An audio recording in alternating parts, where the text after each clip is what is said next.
All episodes of A Trial by Podcast are for informational and entertainment purposes only. Much to their parents' dismay, neither host is a lawyer, journalist, or investigator. Just two people with microphones and Wi-Fi. All actions discussed are alleged, and all parties are innocent until proven guilty in a court of law. For the full legal mumbo-jumbo, check the show notes. In March of 1977, 39-year-old escrow agent Charles C. Morgan vanished for 3 days. When he resurfaced, he told his wife Ruth a bizarre story. He said he had been abducted and that his throat had been painted with a hallucinogenic drug, but he wouldn't tell her who had abducted him. Whatever happened during those 3 days, it seemed to change him. Morgan started wearing a bulletproof vest. He carried a knife hidden inside his belt buckle. He installed a way to unlock his car from the fender. Then, just weeks later, on June 18, 1977, two hikers found his body 40 miles outside of Tucson, Arizona. He'd been shot once in the back of the head with his own .357 Magnum, but his fingerprints weren't on the gun. Pinned to the inside of his underwear was a $2 bill covered in Spanish surnames and a hand-drawn map of a known drug smuggling route. Despite all of this, Charles Morgan's death was ruled a suicide. But many theorize that this was actually a hit. This is the mysterious death of Charles Morgan.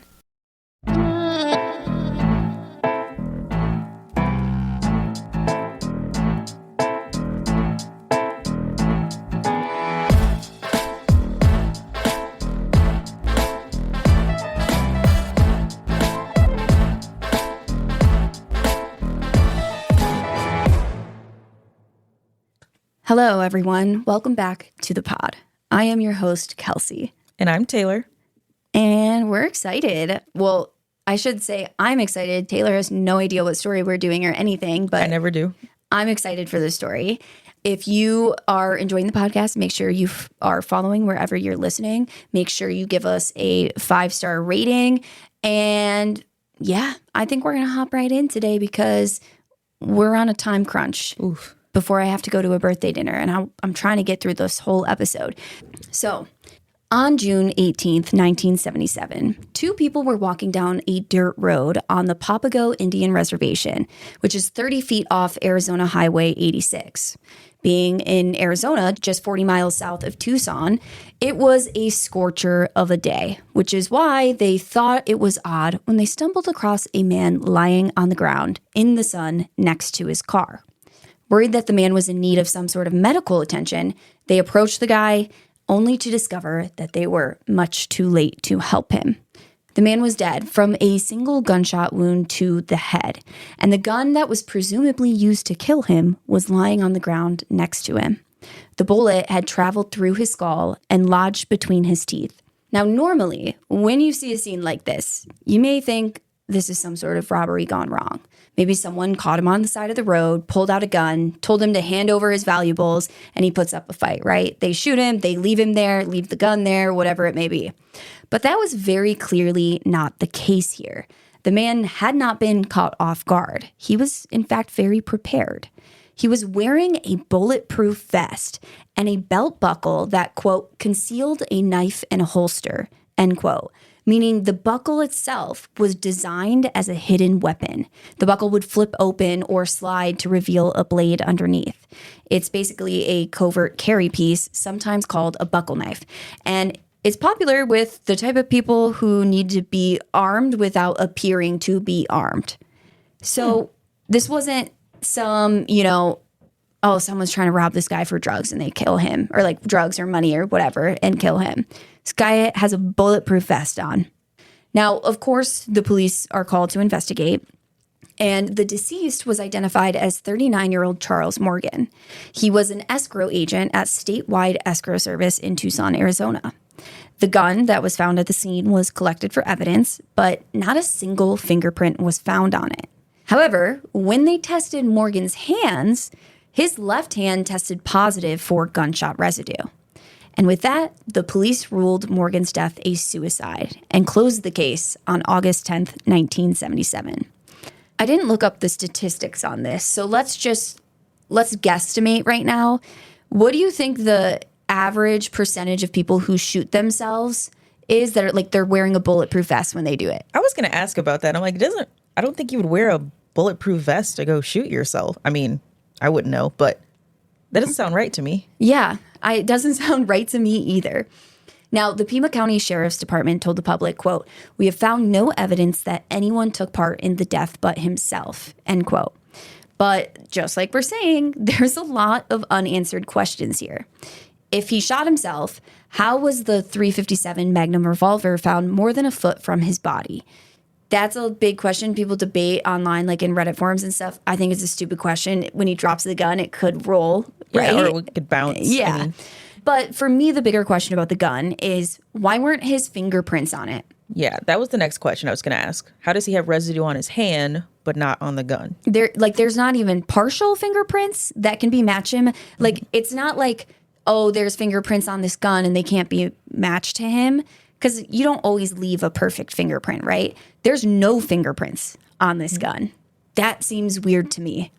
The other question about the gunshot residue is that it was found on his left hand, but Charles Morgan was right-handed. Again, not impossible. He could have used his left hand, but weird. If I'm going to fire a weapon, I'm using my right hand. If I'm going to fire a weapon and I don't want to miss my target, I'm using my right hand because I'm right-handed. I think if you're trying to fire a weapon at yourself, you probably don't want to miss and just really injure yourself.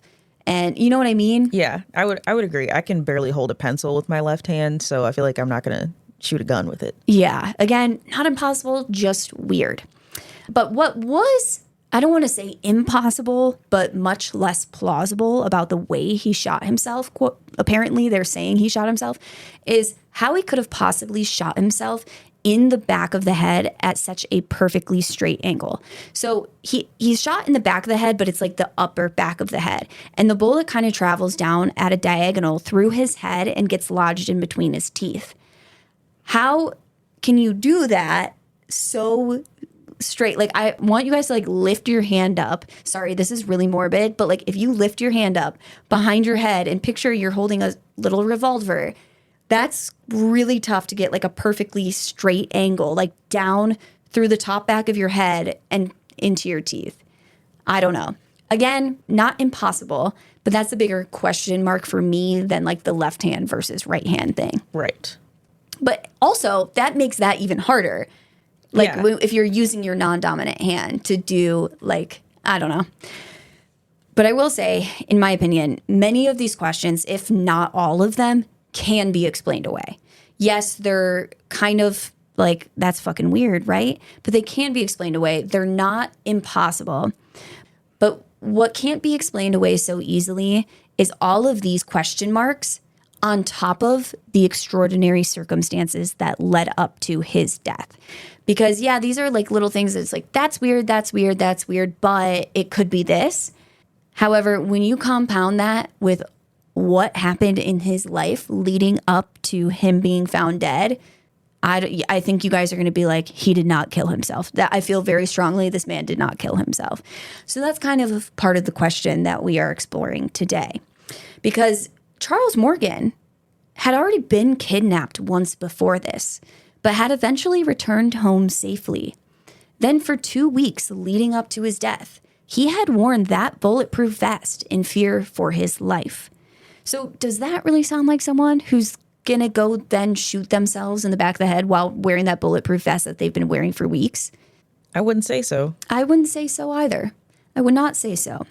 Now, until the day she died in 2006, Charles Morgan's widow, Ruth, refused to accept that her husband's death was a suicide.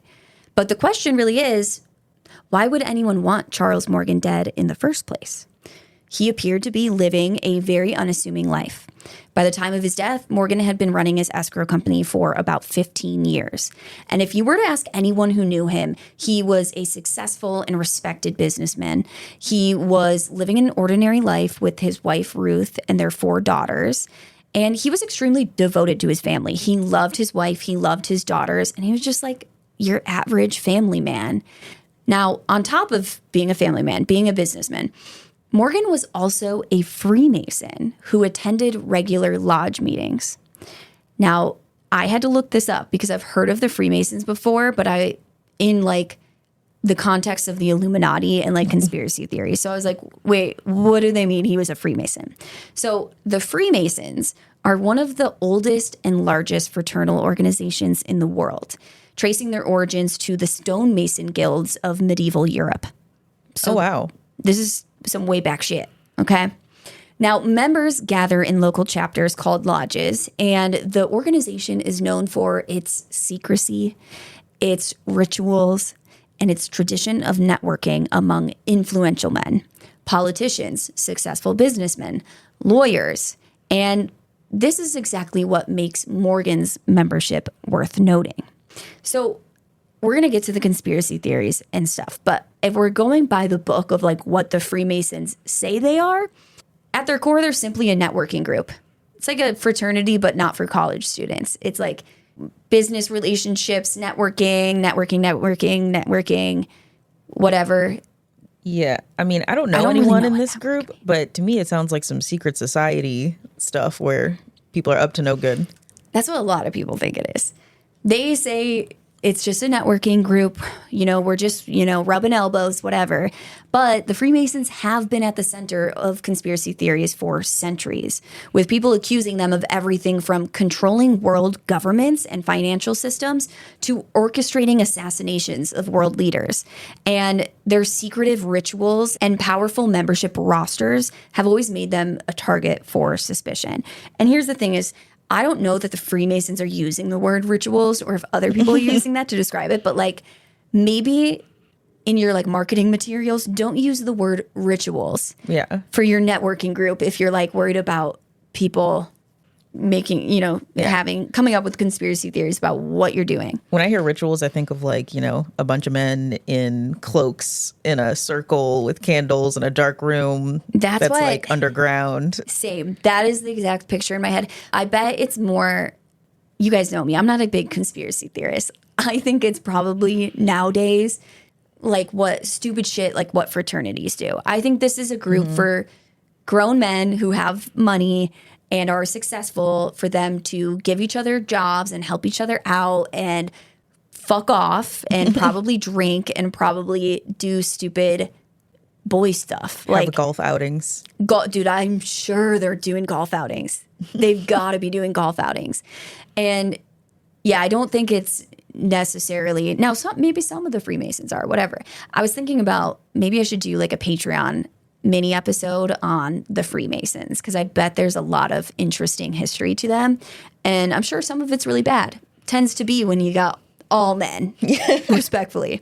With all that being said, while the Freemasons may be at the center of all evil in the world, according to some, there is no evidence that the lodge that Charles Morgan attended was anything more than just businessmen rubbing elbows and brown-nosing every member more wealthy or successful than themselves. Now, when women do it, it's called social climbing. But when men do it, it's called networking. Oh, sorry. I pointed at Taylor like she was going to finish my sentence in the fear on her face. I was like, I have no idea what you're going to make me say. That's what's so funny to me about this. I'm like, if this was a group of women like trying to like get up in the world by like meeting with other rich, successful women, whatever, they'd be like, look at these this group of social climbers, and the ladies who lunch. Right. And they're doing rituals. I mean, witch trials. Yeah, honestly, let's burn them at the stake. But the men are doing it and we call it networking and it's all fine and dandy. But here's the thing. As far as Ruth knew, Ruth is Charles's wife, there was nothing about his life that was really out of the ordinary, including this Freemasons membership that he had.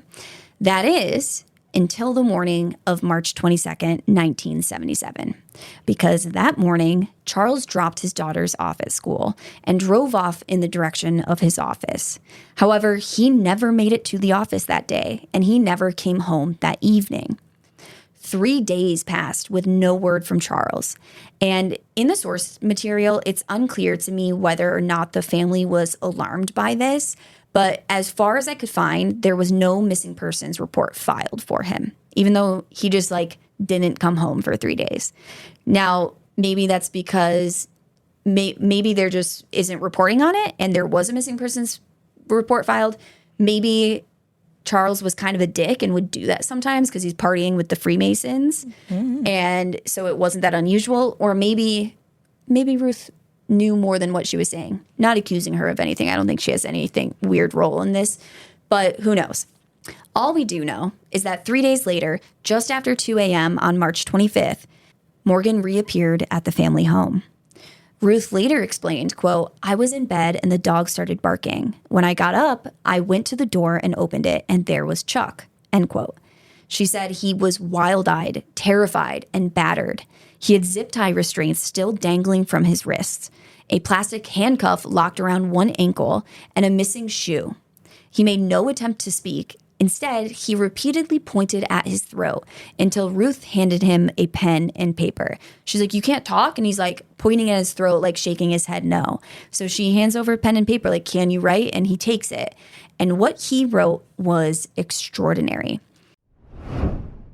All right, guys, so I just moved into a new apartment. Yes, in the middle of summer. It was not fun. And as I'm unpacking, I open the fridge and I realize there's no fridge filter here. I don't have a pitcher filter. I've got nothing. And my first thought genuinely was, I know way too much to be drinking water straight from the tap. And yeah, the tap water might look clean. It always looks clean. But 3 out of 4 U.S. homes have toxic chemicals running through their pipes. There's lead, forever chemicals, microplastics, chlorine, and these can be linked to some pretty serious long-term health issues. And yeah, I could just buy a standard pitcher filter to put in the fridge. But even if I got one, that isn't catching most of these chemicals. So instead, I've been using AquaTrue. And honestly, the timing couldn't have been better. AquaTrue is a countertop purifier. There's no plumbing, there's no installation, which is a lifesaver when you're a renter and you're like me, where you're terrified to touch a pipe. But I love AquaTrue because there is evidence to back it up. It's been tested and certified to remove 84 contaminants using a patented 4-stage reverse osmosis system. It's featured in Business Insider and Popular Science, named Best Countertop Water Filter by Good Housekeeping. And 98% of customers say their water is cleaner, safer, and healthier. So if you're ready for your water to not just look clean, but actually be clean, it's time to head to aquatrue.com and use promo code ATrialByPodcast for 20% off. That's AquaTrue, AQUATRU.com. Promo code ATrialByPodcast for 20% off. You guys know I love my amateur sleuthing. Give me a cold case, give me a suspicious timeline, or my friend's loser boyfriend telling her a story that just doesn't quite add up. Any of those situations, I am on it. I will go full detective. I'm making a corkboard, I'm losing sleep, I'm built for this. But what I don't want to have to investigate is my wireless bill. And yet, there I was, spreadsheet open, cross-referencing charges, trying to figure out why my previous provider was apparently billing me like I had personally wronged them. Fee after mystery fee after fee, none of them labeled anything useful, and all of them adding up to a number that should have come with a ski mask and a getaway car because it was highway robbery. I'm kidding, but let's just say the math was not mathing. But don't worry, guys, because Mint Mobile is on the case. With Mint Mobile, there's no mystery fees. It's just $15 a month for any of their plans, all on the nation's largest 5G network. Unlimited talk and text, high-speed data. You can bring your own phone. You can keep your phone number. And you don't have to investigate a single line item. You just set up your plan, pay $15 a month, and don't think about your wireless bill again. So if your current provider has you out here playing forensic accountant, it's time to switch to Mint Mobile. Just go to mintmobile.com/atrialbypodcast. That's mintmobile.com/atrialbypodcast. Upfront payment of $45 for 3 months, $90 for 6 months, or $180 for 12 months. Plan required, $15 per month equivalent. Taxes and fees extra. Initial plan term only. Greater than 50 gigabytes may slow when network is busy. Includes up to 20 gigabytes hotspot. Capable device required. Availability, speed, and coverage varies. See mintmobile.com. He claimed that his throat had been coated with a hallucinogenic poison that would either kill him or drive him permanently mad if he spoke. Now, when I first read that, I thought, that's fucking ridiculous. Like, that's not a real thing. Why would you believe that? Like, if someone told me that, I'd be like, Charles, speak. Like, don't be daft. Don't be daft, playing. Charles. But I looked it up just in case, and I'm glad I did. Because sometimes, guys, we don't know everything. Because I found some interesting stuff. Please tell me. So get ready, because we're about to go on a semi-random, tangential deep dive for a second. Okay. So the broader concept of a hallucinogenic agent coated in or around the throat is not as far-fetched as it sounds. At least not in 1977, given what was happening in American intelligence circles exactly around that time. So the CIA's MK-Ultra program, which ran from the 1950s until it was exposed and shut down in the early 1970s, which was just a few years before Charles Morgan's kidnapping, this program had spent decades experimenting with exactly this kind of chemical weapon. One of their primary agents of interest was a compound called BZ, or 3-quinacylbenzylate. Can't pronounce that word. That's the best I got for you. So basically, they're studying this primary agent called BZ. And this was a powerful anticholinergic drug that the U.S. Army had actually weaponized for delivery in cluster bombs.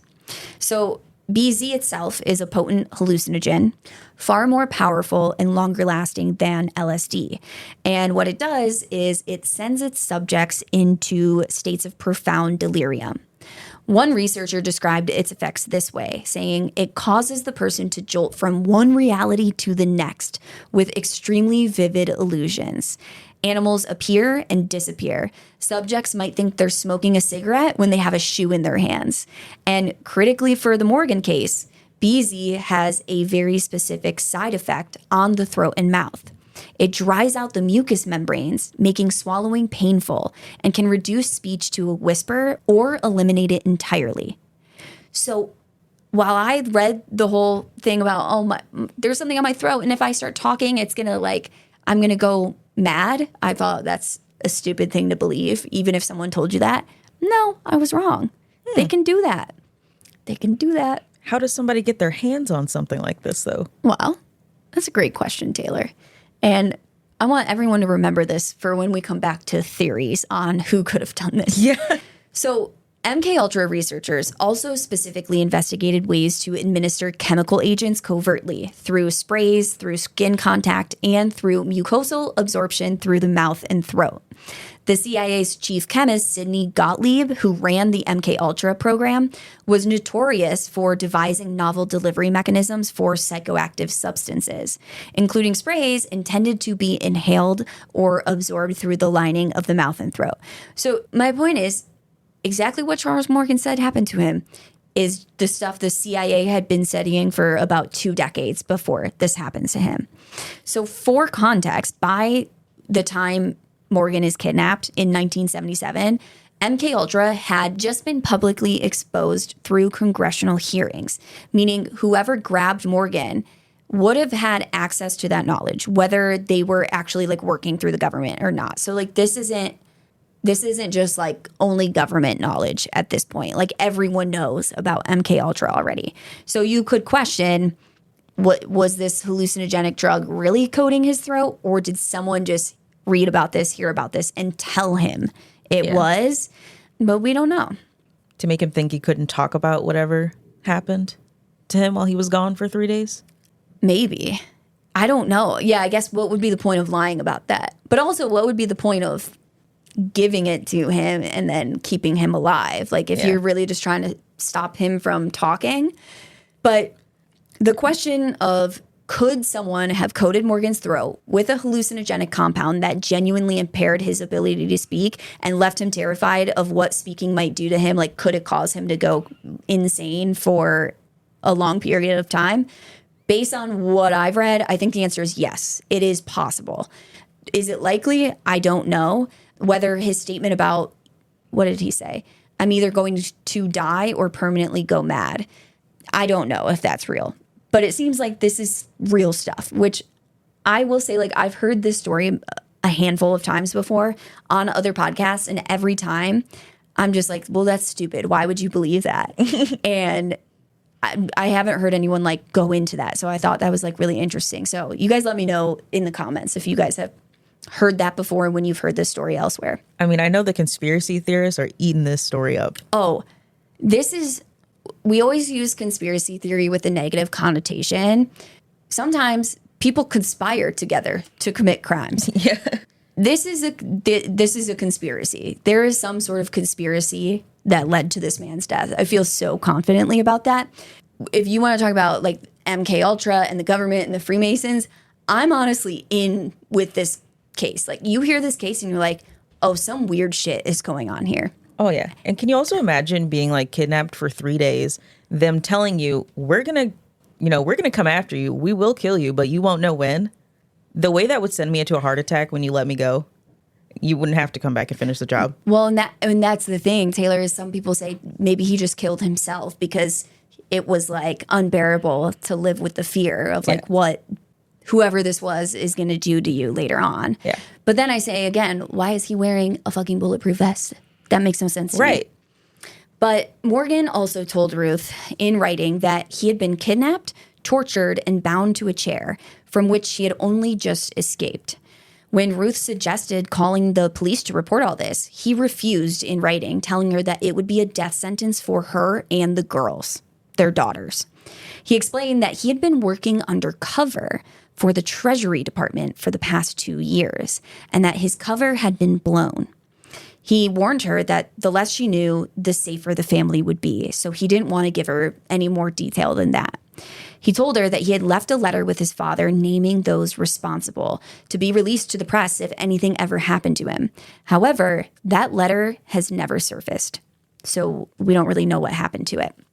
Now, what Ruth did not know, and what virtually no one knew at the time, was that Charles Morgan had been called as a secret witness in an extensive land fraud investigation, and he had been interviewed about it just weeks before his death in May of 1977.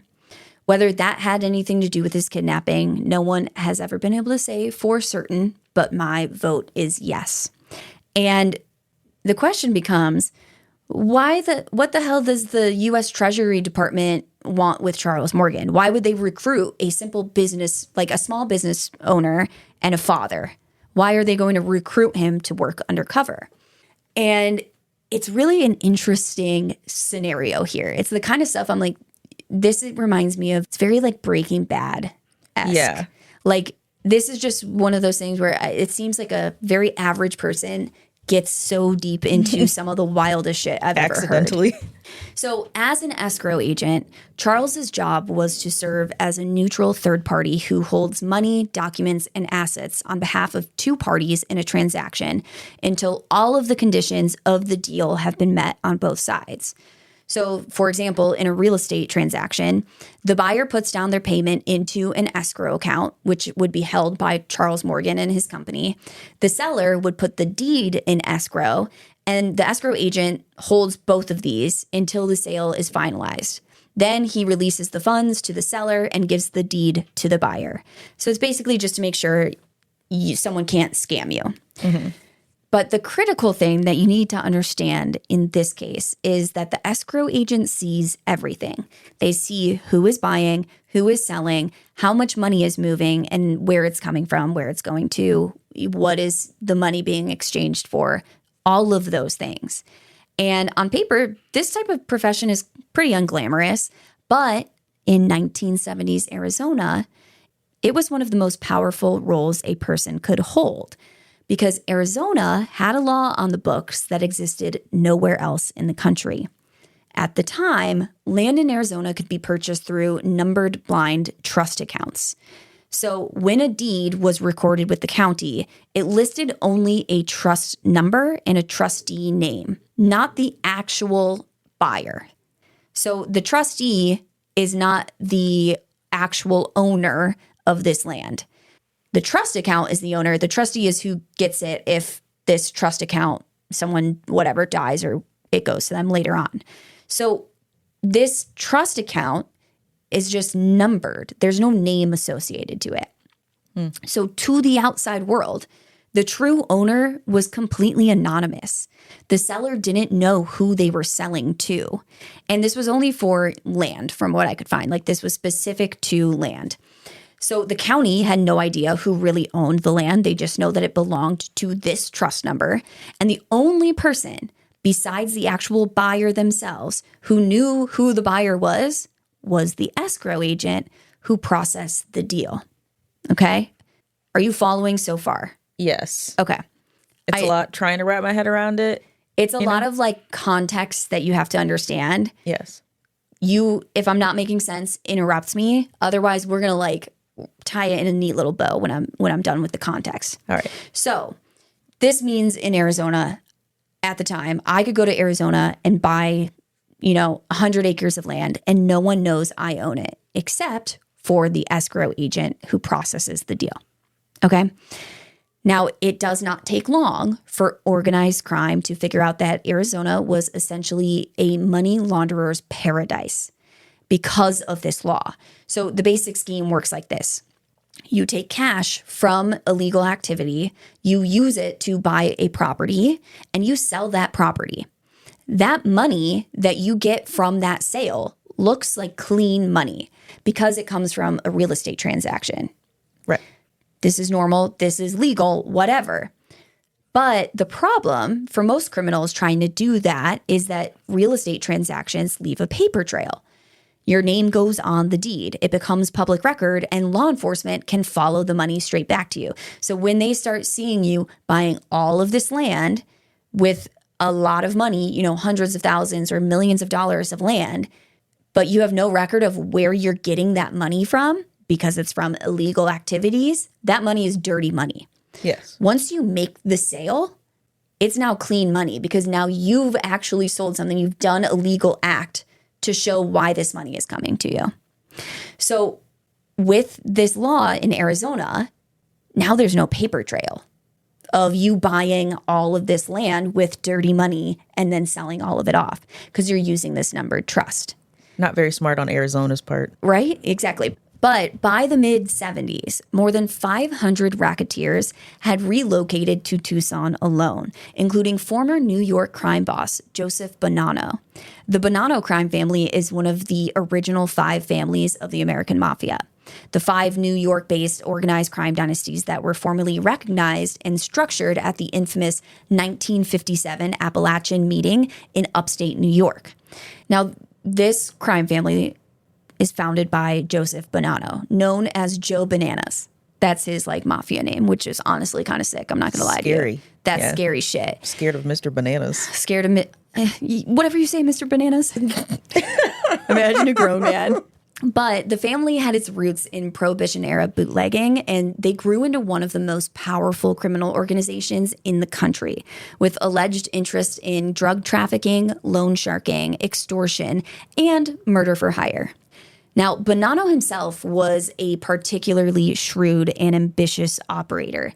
He was among the founding members of the Commission, capital C, which was the governing body of the American Mafia. And at his peak, he controlled significant criminal territory across New York, Canada, and the American West. By the 1960s, internal power struggles and federal pressure had forced Bonanno out of New York, and he eventually relocated to Tucson, Arizona, where he lived in relative comfort while maintaining connections to the family that still bore his name. It was still the Bonanno crime family.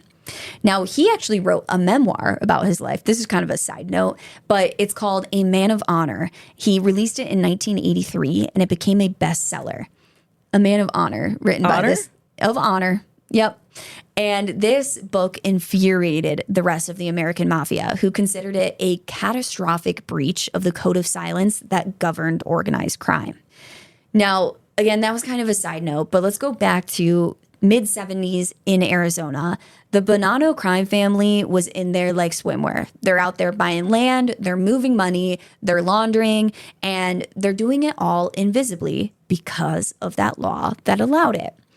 Now, the only people who could connect any of it back to them were the escrow agents processing their deals. And Charles Morgan was indeed one of those agents. So somebody wanted Chuck to disappear. Somebody wanted Chuck to disappear.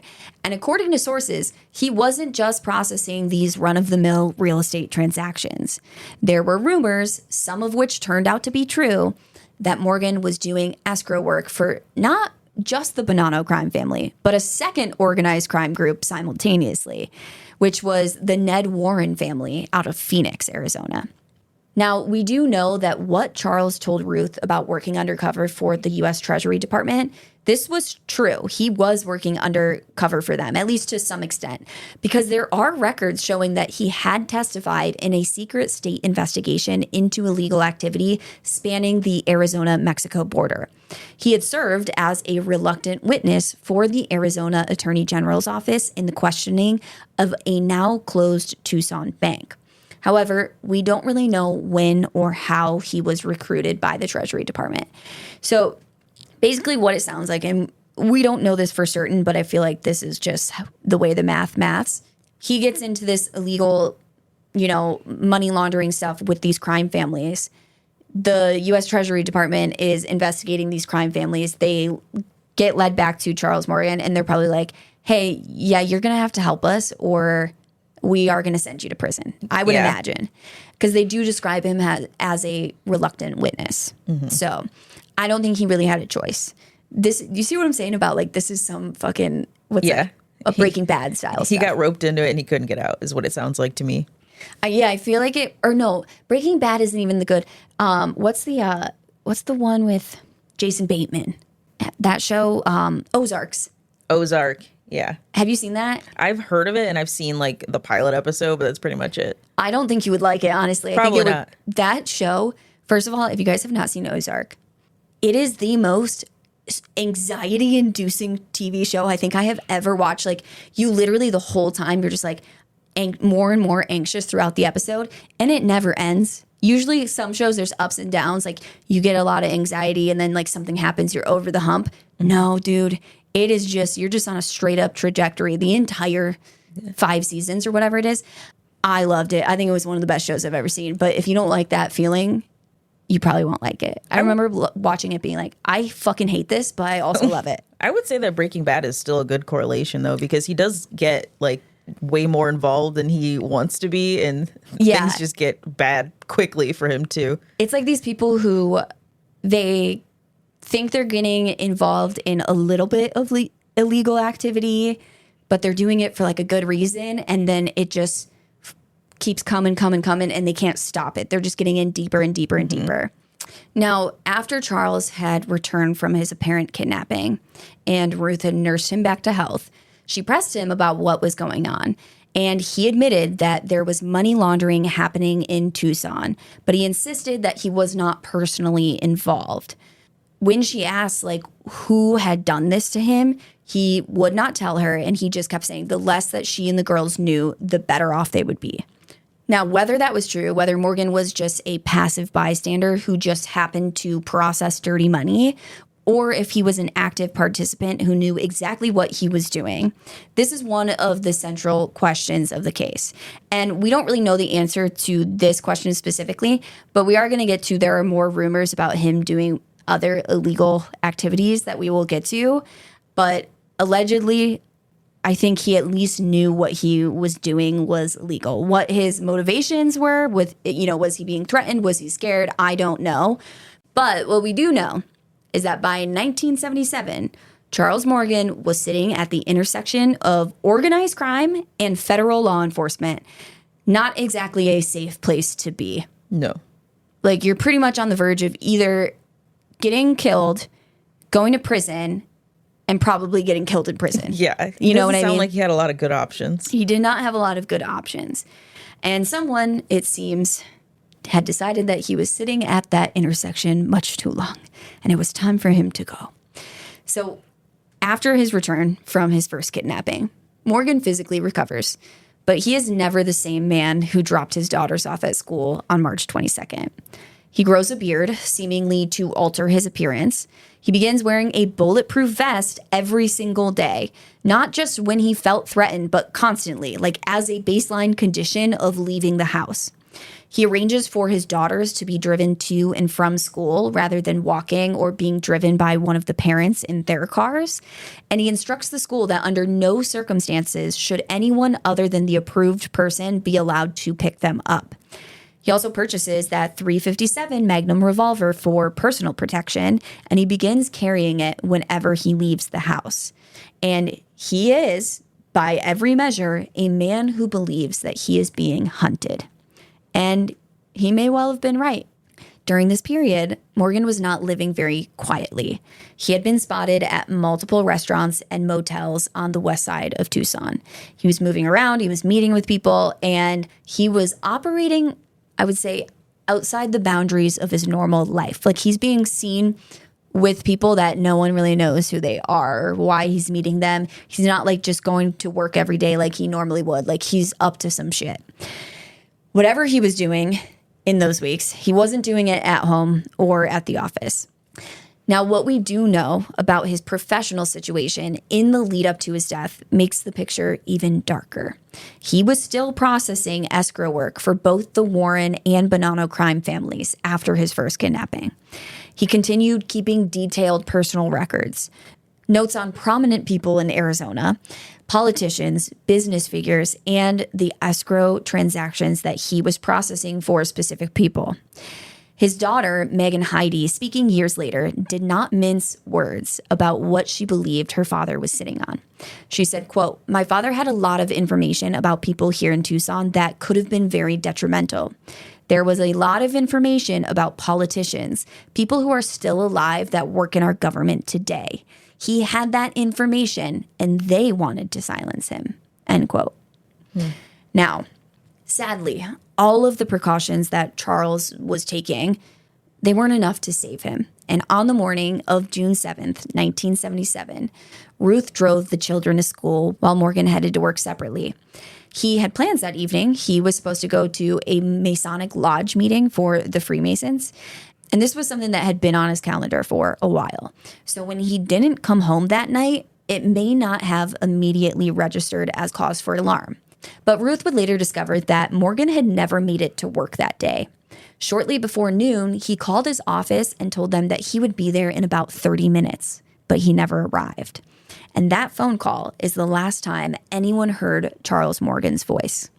What happened in the next immediate hours is not well documented in the public record, and I think the silence is telling in itself. Morgan had explicitly instructed Ruth after his first kidnapping to never call the police, warning that doing so would put her and their children in danger. Whether she honored that instruction again in those first hours of June 7th or whether she went straight to authorities, the sources don't say. But what we do know is that a missing persons report was eventually filed for him with the Pima County Sheriff's Department, and a missing person bulletin was issued. So I don't know if Ruth was the one that filed this. I don't know, if she was, did she tell them about the first kidnapping, the zip ties, the drugs, the U.S. Treasury Department? We don't know any of this. If there is record of it, it's not public record. But 9 days passed with no word.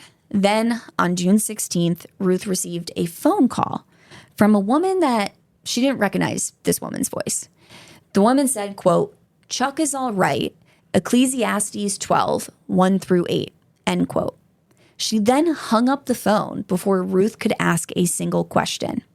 This just sounds like the plot of a bestseller. I mean, right? Doesn't even sound real. Right? And one other account of this phone call I read was that the person said, "Ruthie, Chuck's all right." And Chuck was the only person who called her Ruthie.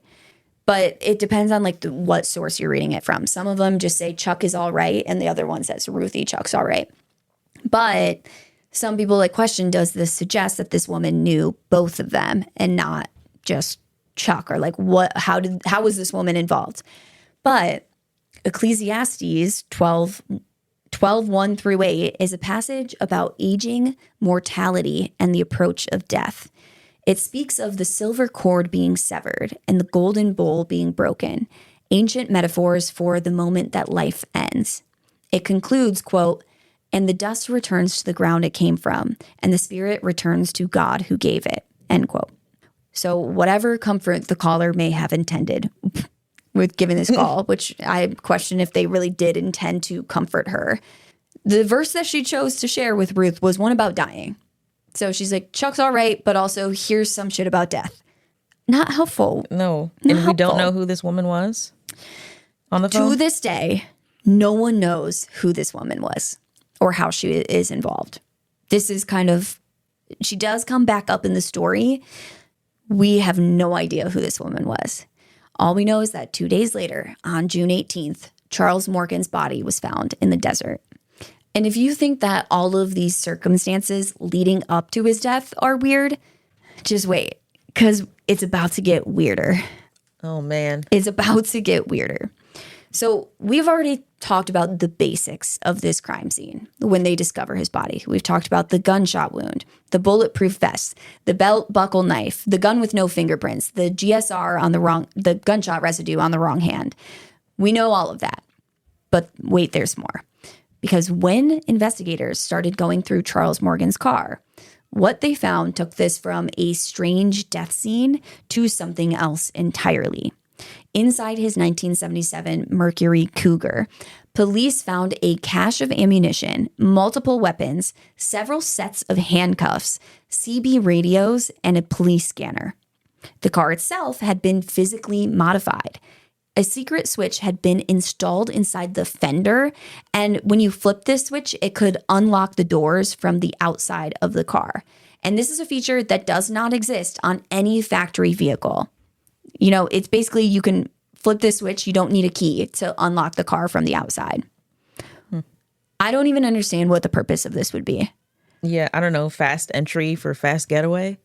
I guess, but it's in the, what do they call it? It's inside the fender, which I think is like the wheel well, right? You're asking the wrong person. Oh, we got to Google this. I Googled it, but I can't remember now. Oh, it's just giving me Fender guitars. Wrong thing. What is a car fender? Eric's going to be fucking laughing, leaving me stupid comments. Yeah, it's the exterior body panel that covers the wheel well of a vehicle. I just don't think fender's an appropriate term for that. It doesn't sound right. It doesn't. For fender, I feel like is long and straight. Sure. You know what I mean? Okay, but like fender bender. Right. Okay. Yeah, I would think it's at the back of the car. Yeah. What do I know? Well, we know nothing apparently. But it's like, why? Like, you have to reach down. I don't know. It doesn't make any sense to me. It doesn't make any sense to me, but that's okay. The point is, it's fucking weird that he has this switch installed in his car. And I think it just speaks to a level of paranoia that goes well beyond a normal citizen's concern for their personal safety. Yeah.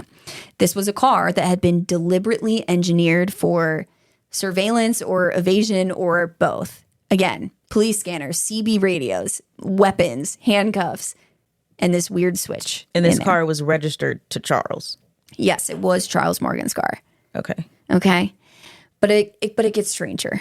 It's going to keep getting stranger for a while. On the rear seat of the vehicle, wrapped carefully in a handkerchief, investigators found one of Morgan's own teeth. Not a tooth that had been knocked out in a struggle or like broken.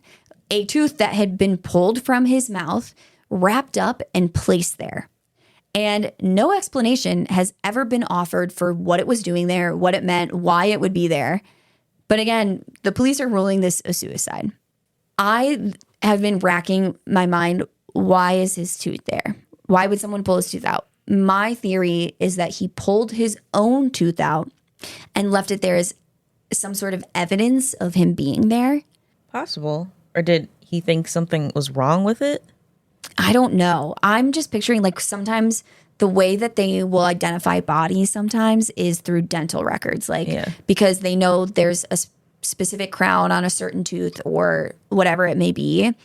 So did he have something really specific that was done to that tooth? You know, he has a gold filling or something that he thought this might be some proof of my identification.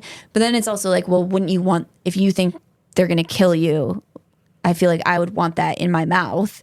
So if they like, this is really horrific, but if they like burn your body or something, I don't know. Like, why would you pull it out? I don't know. Did you find anything about Charles possibly having like a documented psychiatric history? That's the other theory on this was he paranoid, believing that, you know, was this some sort of like schizophrenic type behavior? But he's out of the age range for that. Well, and the other thing, and so just to clarify, the theory about the tooth is that did he believe there was a chip or something in the tooth that he then pulled the tooth out to get it out of his body? But this doesn't make sense to me for two reasons. Number one, it's still in his car. So if he thinks he's like paranoid, thinks that they're like tracking him or listening to him or something through this tooth, wouldn't you get rid of the tooth immediately? Yeah, you wouldn't keep it with you. And also number two, what are the odds that he is randomly developing schizophrenia way late in life, and he is also involved in organized crime, and the government is also after him? You know what I mean? I think it might just be like, one of the theories on this case is that he just had a psychiatric issue and he committed suicide, and that a lot of this is paranoia. And I'm like, yes, that can happen, but what are the odds of a very paranoid person also having like very real stuff? Like, we know that he was a reluctant witness for the Treasury Department. So like, to me, that's not paranoia because it's real. Yeah. No, or maybe he already had some base level of paranoia and it pushed him over the edge. That's possible. But I mean, I don't really like that theory because like we said, he's out of the age range to suddenly be experiencing symptoms of schizophrenia. Yeah. Yeah. I don't think it was like a psychiatric thing, in my opinion, just because we know that at least some of it is real. Now, maybe were some of his reactions overboard? I don't think so, because I think someone killed him. So I think whatever he was doing was probably, a sane reaction. But you could argue like maybe it drove him crazy and he ended up killing himself when it really wasn't that big of a deal. Maybe really no one was after him and it like sent him, like maybe it wasn't schizophrenia. Maybe it was just some sort of almost psychosis type of thing. I don't know. I'm not a doctor, but all I know is my belief that someone killed him. I don't think he did it to himself. I think Chuck was a loose end. Yes, that had to be tied up. Yep, I agree. Now, also in the car was a pair of sunglasses that, according to reports, did not belong to Morgan. He has been gone for 11 days, though. Could he have bought sunglasses and like people who knew him didn't recognize these glasses? I think so. I don't know that you can prove that they didn't belong to him, but just something to note. However, to me, are you ready for it to get weirder? Oh, yeah. To me, the most remarkable piece of evidence in this case was not anything found on his hands or in his car, but the piece of evidence that was found pinned to the inside of his underwear. It was a $2 bill, and it had been turned into something between a coded message and a map. Written on the $2 bill were 7 Spanish surnames, listed in alphabetical order from A to G. So 7 Spanish, it's like the first one starts with A, the second one starts with B, third one starts with C. Okay? Now, investigators believed that this could be a coded list of individuals connected to Morgan's illegal activities. Now, the words Ecclesiastes 12 were written on the $2 bill as well. Now, when the woman made the call, she said Ecclesiastes 1 through 8. This is Ecclesiastes 12. I don't really know exactly what the difference is, but it's from the same Bible verse that woman quoted. Now, on the back of the $2 bill was a hand-drawn map of the area between Tucson and the Mexican border, with 2 towns marked. It was Robles Junction and Sasabe, both of which had well-established reputations for smuggling at the time, like smuggling drugs across the border. On the face of the bill, the signers of the Declaration of Independence had been circled and numbered 1 through 7. So does this correlate to the 7 surnames that they think were coded? We don't know. Then there was also a note. Now, the note was not pinned to the underwear. This was found inside the car. And on this note, it was basically just a piece of paper. It was written in Charles Morgan's handwriting, and it had directions to the exact location where his body was discovered. So he had handwritten himself a map to his own death site. Why would you need directions if you know how to get there? If you're writing the directions, why do you need to write them down? In my mind, it's because they're not coming from your brain. It's because someone else is giving you the directions, perhaps over the phone, and you're writing them down. This is how I get to this place, and then I'm going to meet this person. Yeah, I don't know. This is sounding less like a suicide the more we go on. Yeah. Now, I am 100% agree with you. It is not sounding like a suicide. However, the Pima County Sheriff's Department, they thought differently. They ruled it a suicide. Now, the medical examiner who did the autopsy was less certain, listing the manner of death as undetermined rather than suicide. So the police are saying this is a suicide. They're closing the case, but the ME is saying we can't really call this a suicide. Were the police told to call it a suicide? Good question. I don't know. Now, Ruth Morgan, like I said, she's rejected this. She rejected this suicide ruling entirely, and she never wavered from the position that her husband did not kill himself. And this is kind of redundant, but I wrote this question in the script, and I just feel like it's a good question. I just want to ask, How many men who intend to shoot themselves in the back of the head in the desert, strap on a bulletproof vest, wear it for 2 weeks, arm themselves to the teeth, modify their car for covert operations and protection, encode a $2 bill with a list of names and a map of a smuggling corridor, pin it to their underwear, and then write themselves directions to the spot where they plan to kill themselves, even though they already know how to get there? I don't know any. I can't think of one, guys. If you guys know any of those in the comments, let us know. Now, 2 days after Morgan's body is found, a woman called the Pima County Sheriff's Department. She identified herself only as Green Eyes, and she claimed to be the same woman who had called Ruth with the Ecclesiastes verse just days before his body turned up. Green Eyes told investigators that she had met with Charles Morgan at a motel in the days before his death. And this was independently corroborated. The sheriff's department confirmed that Morgan had in fact been staying at a motel on the west side of Tucson for over a week before he was shot, which also lines up with the reports of him being spotted at various restaurants and motels on that side of the city during those final weeks. Again, he is seen with multiple different people meeting around, one of them being a woman. Okay, so could this be Green Eyes? We don't know.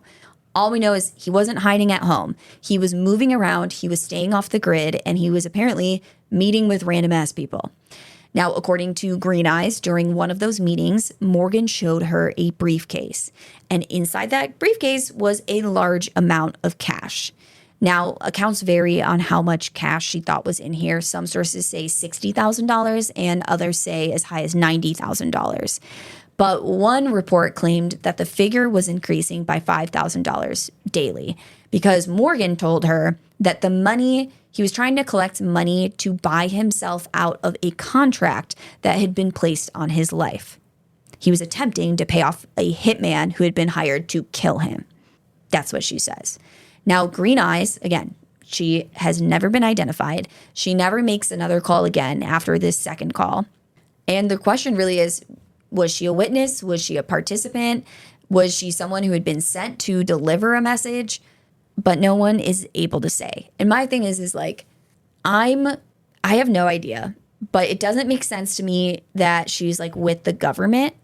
No. Because why would she be calling the police and calling the wife?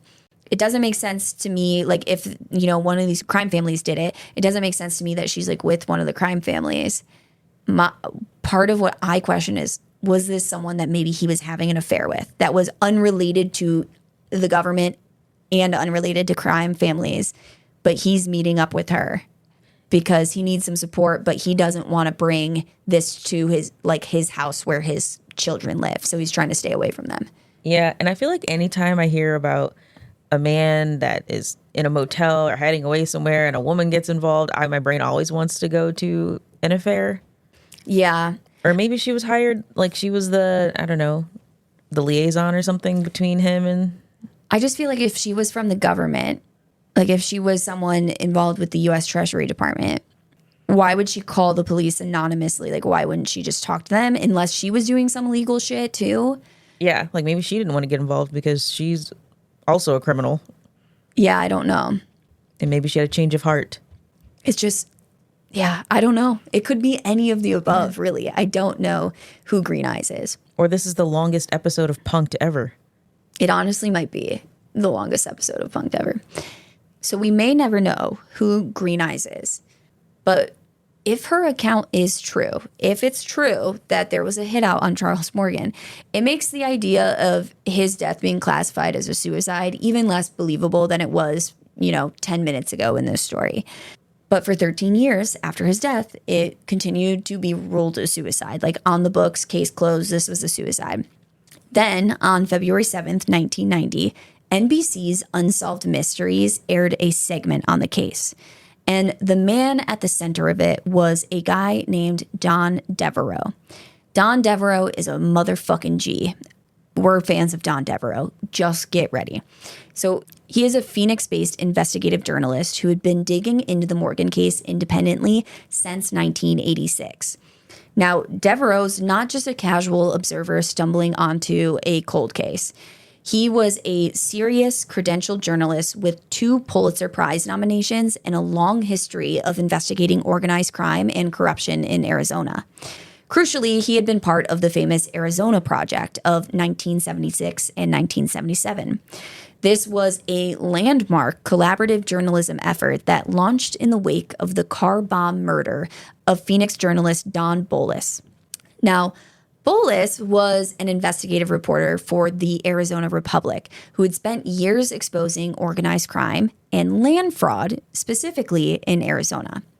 And on June 2nd, 1976, he walked into a Phoenix hotel to meet a source who had promised him information about mob ties to a local real estate, like fraud, local deals, basically. And the source never showed when he gets there. When he returned to his car, got inside, and turned the key, 6 sticks of dynamite detonated beneath the driver's seat.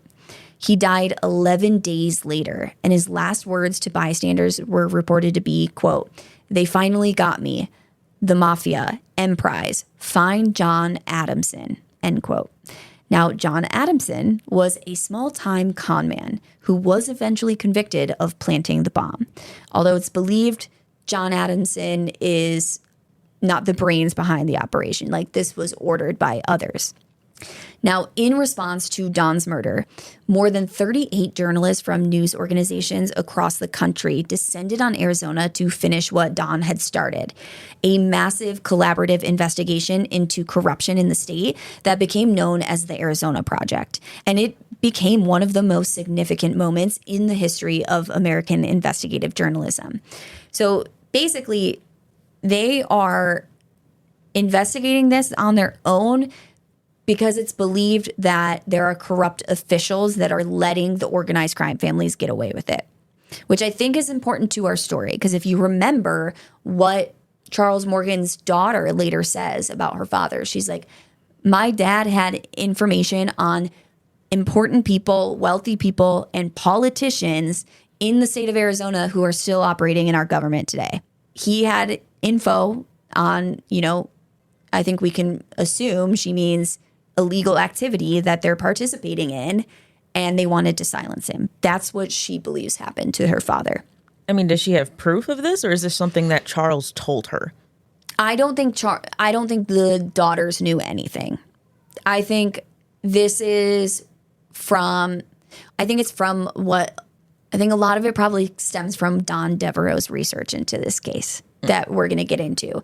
I don't know if that's all of it. I assume she's also talking to her dad's colleagues, people who knew him, maybe some of the freeze. Like, she is probably privy to information that the public is not privy to. You know what I mean? Yeah. So Devereaux was one of the reporters on the Arizona Project. So he knew exactly what Arizona's criminal underworld looked like. And he recognized the Morgan case for what it was. After the Unsolved Mysteries segment aired, his articles about the investigation were published widely, and tips flooded in from across the country. What those tips helped Devereaux piece together was staggering. According to his investigation, Morgan had been described by people who knew his work as a, quote, escrow genius. And from 1973 until his death in 1977, he had allegedly been using that genius in service of the Bonanno crime family by facilitating illegal gold and platinum transactions totaling in excess of $1 billion. That's a lot of money. It's a lot of money. And think about $1 billion in the 70s. Oh, hold on. We're going to have to do that calculation. $1 billion in 1977 would be worth roughly $5.57 billion today.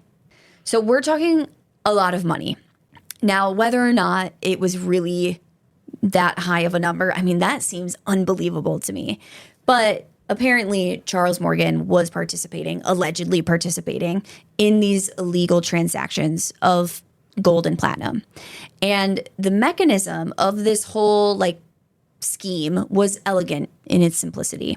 Transactions that existed only on paper, with money moving through escrow agents held at banks in Los Angeles and Atlanta, creating the paper trail of legitimate real estate activity while actually functioning as a massive laundering pipeline.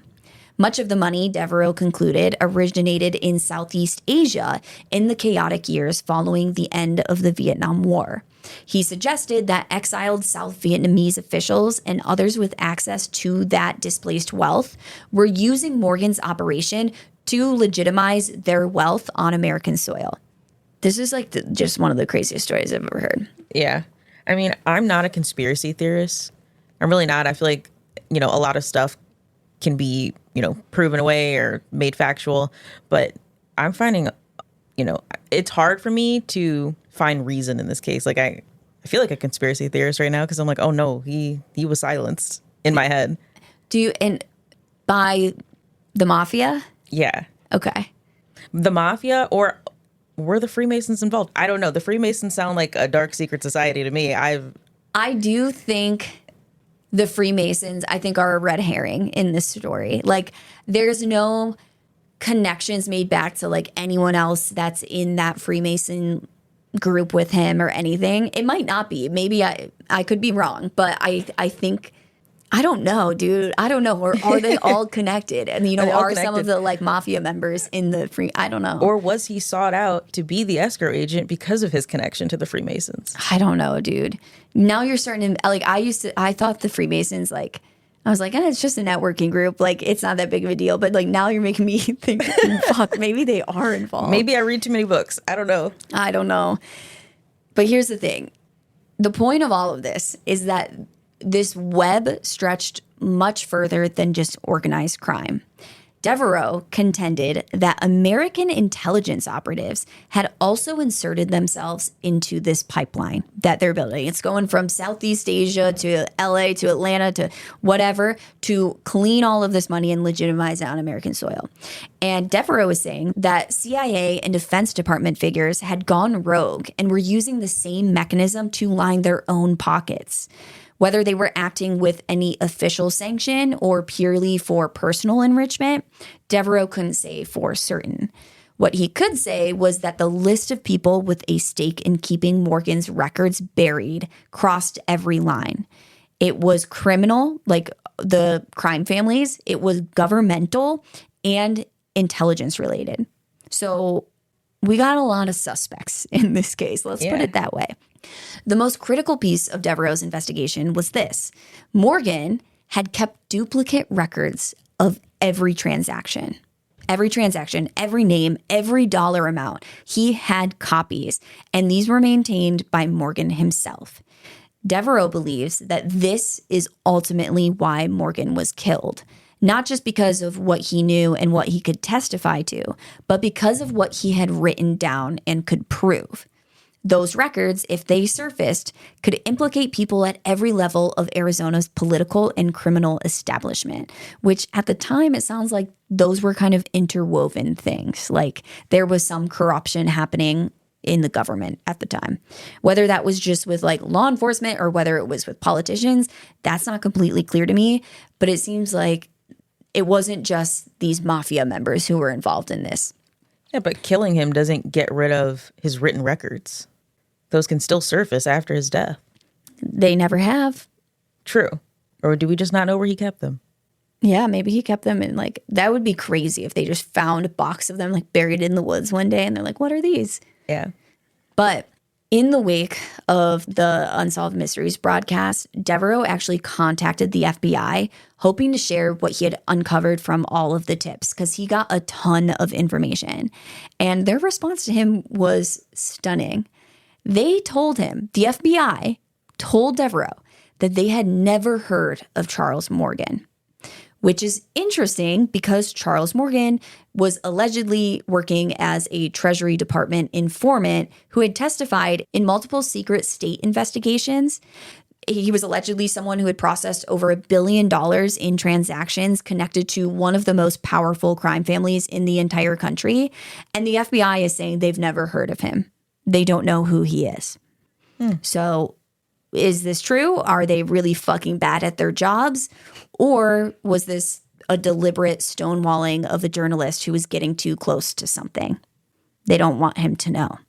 Now, Devereaux never really found out, But according to him, it told him everything he needed to know about how far the protection of this particular secret was willing to go. Like, it sounds like to me, and I shouldn't speak for Devereaux, but it sounds like to me, he believed that the government was covering something up here. Whether or not he's right about that, or if that was even his belief, I don't know, but that's what it sounds like. Now, 3 months after that Unsolved Mystery segment, on the night of May 14th and into the early hours of May 15th, 1990, a 35-year-old Phoenix man named Doug Johnston left for his night shift at ICM Incorporated, a computer graphics company where he had just started working. An hour later, he was found dead in his car in the company parking lot. He had been shot once behind his left ear. No gun was found at the scene. No gunshot residue was found on his hands. And the only physical evidence was a single .25 caliber bullet casing. The gun that fired it has never been recovered. And despite all of this, authorities initially called it a suicide. The gun wasn't there. How did he get rid of the gun after shooting himself in the head before he died? Maybe, I don't know, someone picked it up? Maybe that's what they're trying to say. I guess. But like the Charles Morgan case that happened 13 years prior, this conclusion satisfied no one. Johnston was right-handed, but the bullet entered behind his left ear. His family said he had just finished school, had just started a new job, and had absolutely no reason to take his own life. Now, his death was ultimately ruled a homicide, but it has never been solved. And from what I read, they did try to say it was a suicide at first, which there is nothing at that scene that points to it being a suicide. That makes it fishy to me. Like, why are they trying to say it was a suicide? But what investigators did not initially focus on was the geography, which was what Don Devereaux noticed immediately. Because Don Devereaux's home was directly across the street from ICM Incorporated, where Johnston worked. Devereaux's home address and Johnston's work address differed by a single digit. Doug Johnston drove a Toyota station wagon that was nearly identical to Devereaux's own car. The two men also happened to physically resemble each other. Oh, no. So the question is, was Doug Johnston the target of his murder, or was Don Devereaux, and someone mixed them up? Now, 6 months after Johnston's death, in November of 1990, Devereaux was contacted by a fellow investigative journalist who told him that he had heard from a source described only as being from a high place within the CIA, which is like I'm going to start introducing myself that way. I'm from a high place within my company that I won't name. But this source told the other investigative journalists that the bullet that killed Doug Johnston was meant for Don Devereaux. However, that source said that they were from the CIA. So did they know that the bullet was meant for Devereaux because the CIA meant it for Devereaux? Or because the CIA just got intelligence on the case that told them it was meant for Devereaux? Now, according to that same source, there was still an active contract on Devereaux's life. There is now a hit out on him. And they said that this was placed on him because of his investigation into the Morgan case and its connections to the CIA and organized crime. I mean, if I was Devereaux, that would make me almost paranoid to investigate these kind of cases. And then something like that happens. Someone gets killed that looks like you, drives the same car that close to your house. These people, some of these investigative journalists who do this kind of thing are like genuine heroes, because we wouldn't know any of this if it weren't for Don Devereaux's work, because they don't want us to know about this stuff, obviously. But what's interesting is, like, I think when you first hear this case, it feels kind of open and shut. You're like, this guy was killed by the mafia because he knew too much or whatever. But I don't know that that's necessarily the case. There are people, according to them, according to these investigative journalists, they're saying that the sources are from a high place within the CIA. I would imagine that most investigative journalists are very good about checking this information out to make sure it's true. That's kind of what they do. Yeah. Can I say with certainty that this person was actually from the CIA? Absolutely not. We have no idea. But if they are, this is some scary stuff. Now, two additional sources, another one from the CIA and one from Israeli intelligence later independently confirmed the death threats to Devereaux. So these are two separate sources talking to Devereaux. So it's not a source going through another investigative journalist who's then telling Devereaux. These are people that Devereaux is in contact with himself. CIA and Israeli intelligence. All I know is I never want to talk to anyone from the CIA or Israeli intelligence. Don't call me. That shit's scary. I don't want any of your tips, dude. Don't tell me things I don't want to know. But they later independently confirmed, or they told Devereaux, yes, this tip you got from the other investigative journalist is true. Doug Johnston had been in the wrong parking lot. He had been driving a car that looked just like yours, and he had been mistaken for you, and he died in your place, which is so horrific for that man's family to like hear that sort of thing. Now, a year later, in August 1991, a Washington, D.C. based investigative journalist named Danny Casolaro reached out to Devereaux. Casolaro had been working for years on what he believed was the story of his life. He said it was a vast interlocking conspiracy that he called the Octopus. He said there was a hidden network that he believed connected organized crime, rogue government agencies, arms trafficking, and international intelligence operations across decades of American history.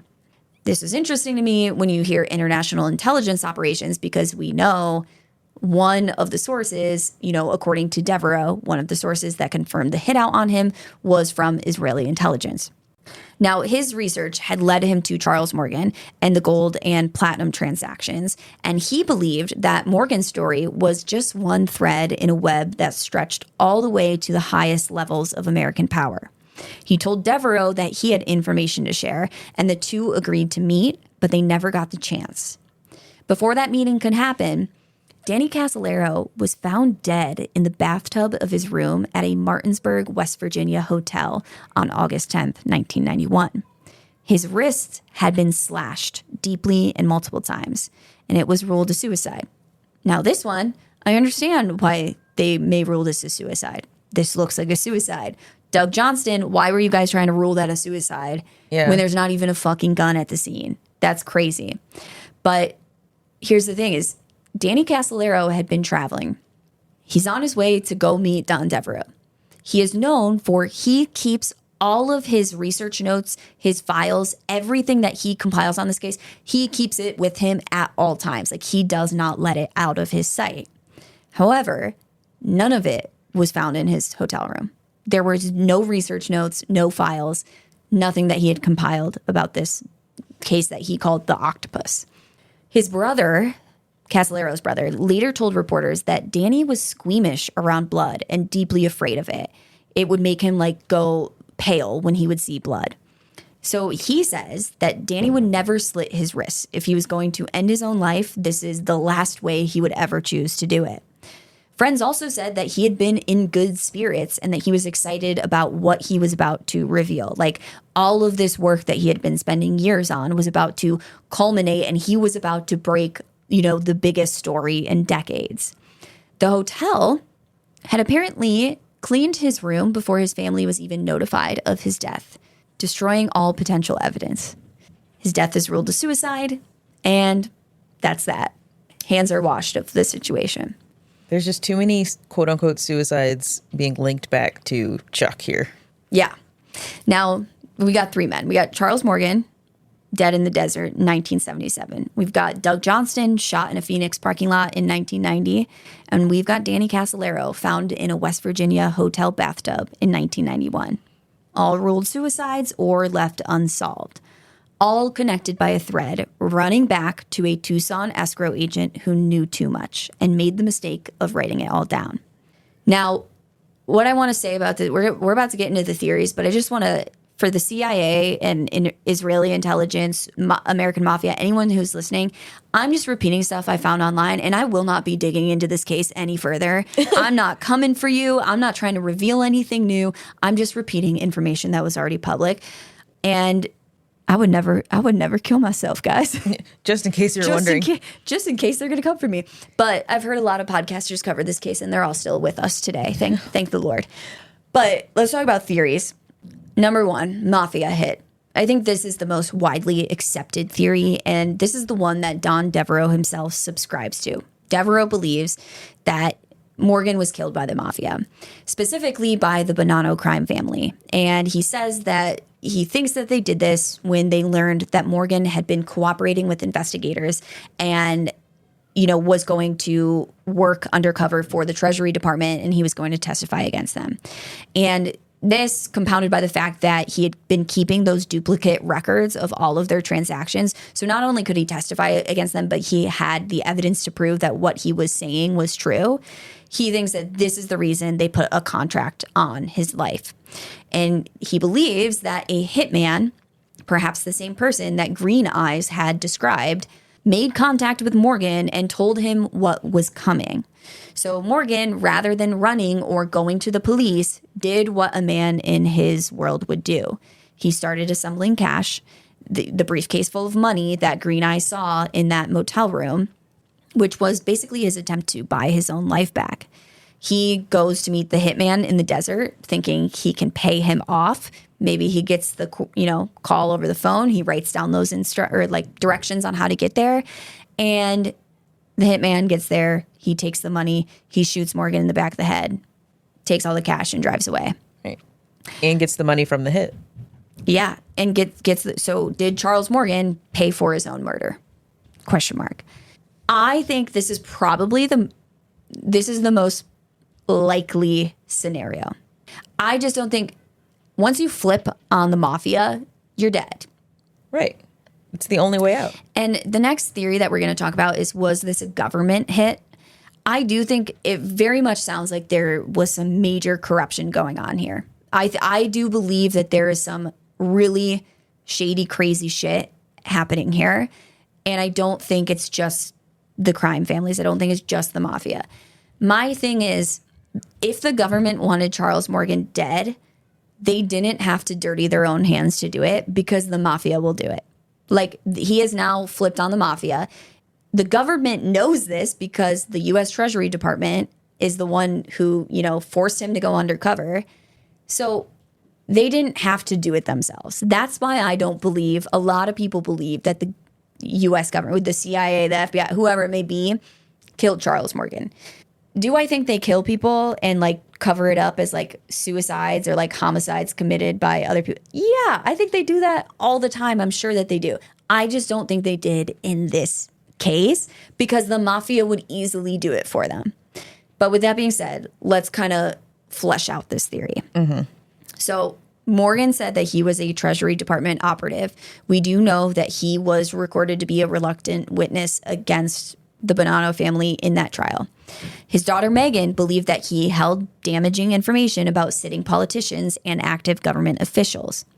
The FBI claimed when Devereaux contacted them that they had never heard of Charles Morgan, a man who had allegedly been a government informant, who had testified in multiple secret investigations, who had allegedly processed over $1 billion in illegal transactions connected to organized crime. So that is suspicious to me that the FBI is we've never heard of this man. But also, is the FBI known for just giving journalists information about what they know and what they don't know? Probably not. That's why I didn't think it was too odd that the FBI said that they didn't know him, because maybe that's what they're supposed to say. Right. Now, add to all of this that the CIA and the Defense Department connections that Devereaux uncovered in the gold and platinum transactions. Remember, it goes back to right after the Vietnam War, and they're trying to onshore money and clean it, blah, blah, blah, blah, blah. It does become plausible that Morgan knew things that went beyond the mafia. I would even say more than possible. I think Morgan probably knew some stuff about maybe some local politicians. I don't know. I don't think Morgan had crazy information on the CIA, being super involved in this. He seems too low level for any of that. I also don't, well, I don't know, but I don't feel like they would kidnap him for multiple days and then let him go and then kill him after. If it was a government organization that. Yeah, I feel if it's the CIA and you're just a dude, it's not like he was a trained Navy SEAL or something. Right. How are you escaping them? But the one thing that makes me question this is the hallucinogenic drug in the throat, because that was a CIA thing at the time. And is the mafia putting hallucinogenic drug? Like, I feel like they're more old school than that. They're not about the flashy hallucinogenic drugs in their throat. They're more like, we're gonna beat you up type of guys. But I don't know. I haven't associated myself with the mafia, or any organized crime for that matter. So I could be wrong. I'm just going based off movies. Yeah. Or was that just another form of like psychological torture for them to tell him that they put that there, like, and they just put something else there? I also don't understand how he escaped from the mafia either. True. Like, I don't understand how he escaped, period. If they must have wanted I don't think him he to escaped. do something else, Yeah. To me, it sounds like another form of torture for them to just, like, I don't know, kidnap him for a few days, torture him, do whatever they did, tell him that, just so you know, we are after you, let him go, and then go on the hunt. I don't know. I could see, like, maybe it was the hitman who had kidnapped him the first time. And he's like, I'll pay whatever they're paying you, I'll pay you double. And the guy's like, all right, go get the cash. Go get the cash. He gets the cash. And then this guy's now made out triple on what the mafia was paying him. I mean, that's smart on the hitman. Yeah. If he did. Yeah. I hate to give any hitmen listening good ideas, but I don't know. Like, it is, I mean, it really comes down to, like, if they had swabbed his throat and it really was some crazy, that BZ drug or whatever, I'd be like, it was the CIA. Like, they had to be involved, because I don't think the mafia has that access to that kind of thing. But I think it could have also, like you said, just been a lie and been a scared tactic, and maybe they put something else in his throat. Yeah. And like some lidocaine or something. Yeah. Like a gel lidocaine. Yeah. Now, a third theory, which I think this one's kind of spicy, kind of fun, is maybe it wasn't one or the other. Maybe it was both. Maybe the mafia and the government teamed up, and because they both wanted Charles Morgan dead. I do believe, if all this government corruption stuff is legitimate, it really comes down to trusting Don Devereaux is vetting his sources and what he's saying is true, which from what I've read about the guy, it all sounds true to me. And I do think they probably both wanted him dead. But again, I just don't think the government is not dirtying their hands unless they absolutely have to. And in this situation, I just really don't think that they had to. I think they could have, the mafia is going to take care of their problem for them. Yeah. And even if let's say the mafia wasn't taking care of it, all you got to do to get them to take care of it, flip him and turn him into an undercover informant for them, for the government. And then for sure they're going to kill him. Easy peasy lemon squeezy. Yeah. I don't know. I like to believe, I don't really like that theory. I like to believe that it was the mafia. Yeah, I don't like to believe that the government was involved. But I think they were doing some crazy shit. I don't think that they actually, like, had a hitman go out and kill Charles Morgan, though. I do think it was the mafia. Now, final theory, and this is, of course, the official position of the Pima County Sheriff's Department, is that Charles Morgan killed himself. There was gunshot residue on his hand. It was his own gun. It was his own handwriting on the directions to the location. But honestly, I don't care about any of this. I do not think this man killed himself. No, I don't think so either. And that's what's weird to me is, like, why are they calling it a suicide? That makes me, like, maybe they're scared because they know the mafia did it, but I don't know. Or is it like local police are letting the mafia do illegal stuff?